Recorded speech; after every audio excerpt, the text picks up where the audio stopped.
ಸರೋಜಾದೇವಿ ಅಮ್ಮನವರ ಅಗಲಿಕೆ ಇಡೀ ರಾಷ್ಟ್ರದ ಚಿತ್ರರಂಗಕ್ಕೆ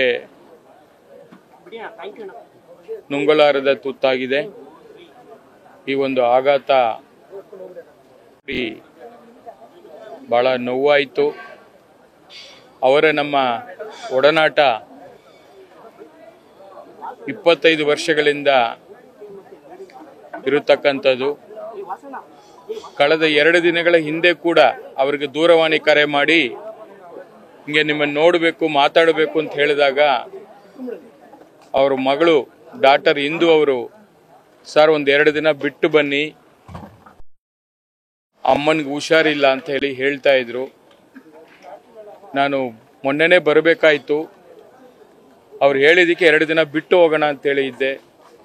ಬಟ್ ಇವತ್ತು ಈ ಥರ ಒಂದು ಅಗಲಿಕೆ ಆಗಿರತಕ್ಕಂಥದ್ದು ನಮ್ಮೆಲ್ಲರಿಗೂ ಭಾಳ ಆಘಾತವಾಗಿದೆ.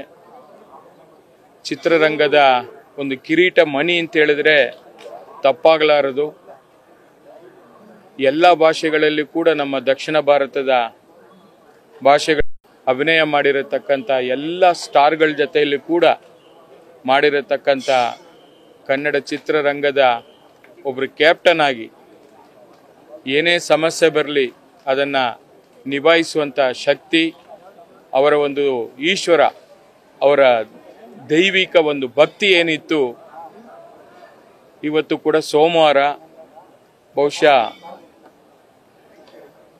ಅವರ ಮನಸ್ಸು ಇಚ್ಛೆಯಂತೆ ಈಶ್ವರನ ಒಂದು ಆಶೀರ್ವಾದ ಅವ್ರಿಗಿತ್ತು. ಅವರ ಒಂದು ಆತ್ಮಕ್ಕೆ ಶಾಂತಿ ಸಿಗಲಿ, ಮತ್ತೆ ಅವರ ಕುಟುಂಬ ಸದಸ್ಯರಿಗೆ ಈ ಒಂದು ದುಃಖವನ್ನು ಭರಿಸುವಂತ ಶಕ್ತಿಯನ್ನ ಪರಮಾತ್ಮ ಕೊಡ್ಲಿ ಅಂತೇಳಿ ನಾನು ಪ್ರಾರ್ಥನೆ ಮಾಡ್ತಾ ಇದ್ದೀನಿ. ನಮಸ್ಕಾರ. ನ್ಯೂಸ್ ಫಸ್ಟ್, ನಿರ್ಭೀತಿಯಿಂದ ನಿಮ್ಮ ಪರವಾಗಿ.